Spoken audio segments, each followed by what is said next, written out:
Good evening, ladies and gentlemen. On behalf of my beautiful wife, Emily, and I would like to welcome you all to our very special day. We hope that you're enjoying the day up until this point, and we look forward to it continuing into the early hours of the morning.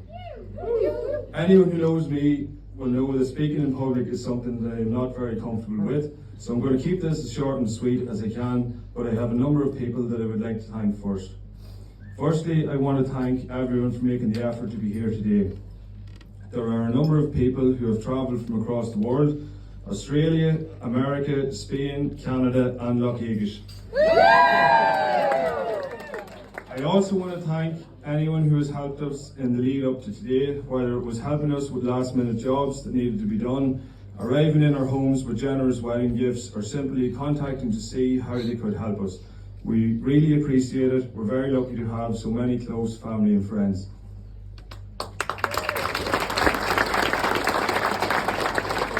Next, I want to thank everyone who has made the ceremony very special for us both. I want to thank Father Stephen for his ceremony and lovely words. I want to thank Kim Marie for the flowers, Peter Carville, our photographer, Carl, our videographer, the Ulster String Quartet, and our wonderful mass readers. You have all added your own touch to the ceremony and have been top class in doing so. A big thank you to Ron and Deanne for the drinks reception at Wrights, and staff and management at Castle Leslie. Anything that we have asked for, you have gone above and beyond.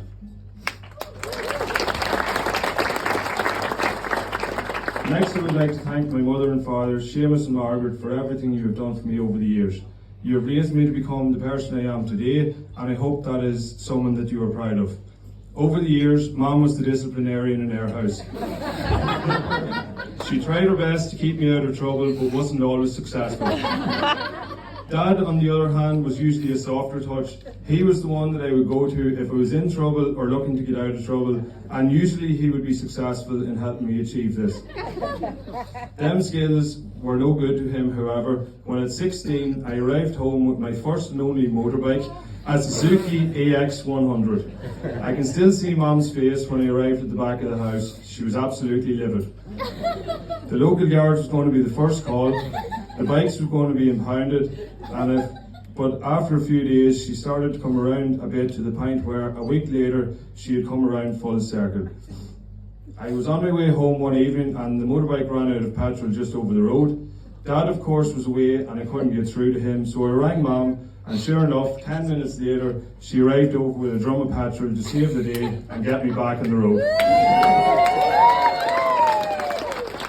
This is an example of how Mom's bark is sometimes worse than her bite, but no matter the circumstances, she will always be there for us. I really want to thank you both for all you have done for me over the years and in the lead up to today.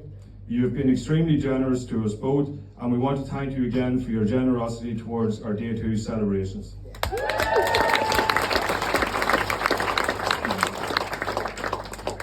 I want to thank my brother and sister, Ciara and Emer, mainly for putting up with me over the years. I know I can be a bit of a headstrong individual at times, and a lot of times it's either my way or no way, but I know you will always be there for me if needed.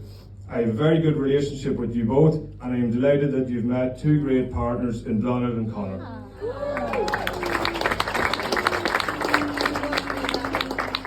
Next, I would like to thank Emily's parents, Seamus and Tina. From the first day that I arrived at your house, you both welcomed me in like one of your own. I can still remember that day clearly. The sun was shining and Seamus greeted me at the back door in his iconic black sleeveless vest. After 15 minutes of chatting to Tina in the kitchen, I looked outside the back window. Seamus was painting away at the back fence, but a few minutes later, there he was, halfway up a telephone pole, painting it as well, as God forbid it would ever rot and fall down on the house. This was just a taste of what was to come on how particular Seamus McKenna is about absolutely everything. Thankfully, I've got a great relationship with you both. You're both extremely good to myself and Emily, and have helped us out in more ways than I can even mention here today. You've housed us, cooked and cleaned, helped us both out with our businesses, and have been extremely generous for us today. Thank you very much for that. We really don't take your support for granted, and we appreciate you both very much.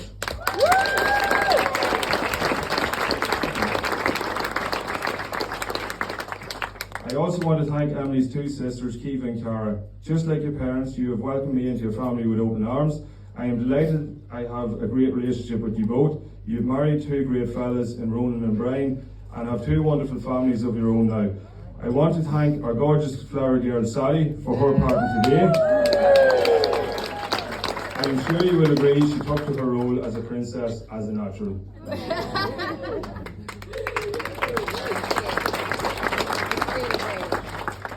There are two very special people in this room today that would not be right for the day to pass without mentioning, and that is my granny Kathleen Boyle and Emily's granny Peggy McKenna.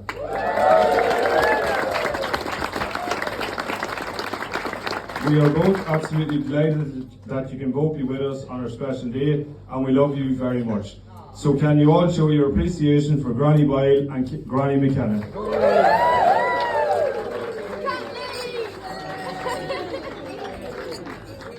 Next, I would like to thank the other two stunning bridesmaids, Leona and Arlene, and the three wise men on my right, Pete, Sean and Alan, for all your support and friendship over the years.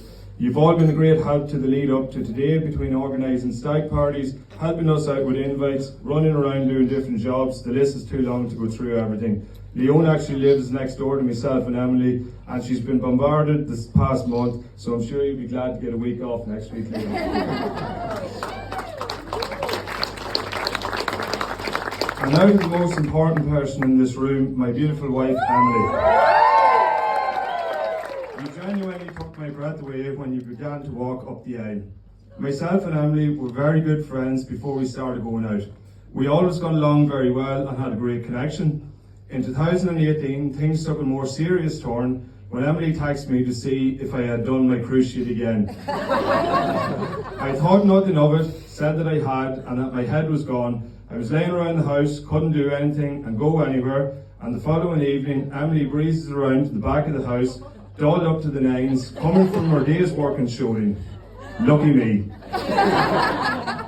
Over the next few months, our friendship turned into a more serious relationship when the two of us quickly realised that we had feelings for each other and cared for each other very much.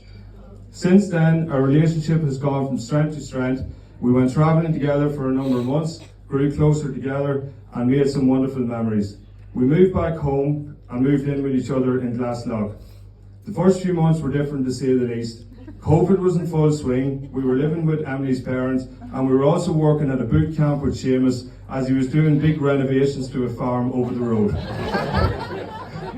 So the next few months we spent every day doing that, but it was great times, very simple times, and one that we look back on with fond memories. Over the next few years, we continued to live together in our own home. I couldn't ask for anyone better to have as my other half, and now as my wife. Emily, you are everything that I look for in a person and more. You are caring, kind-hearted, hard-working, good-looking, and the most beautiful person on the inside and out.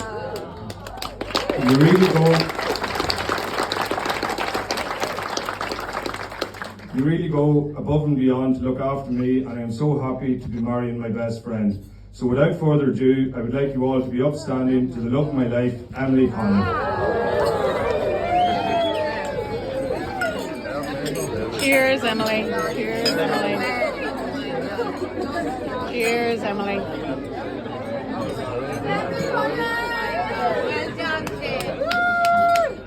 Good man, Shane.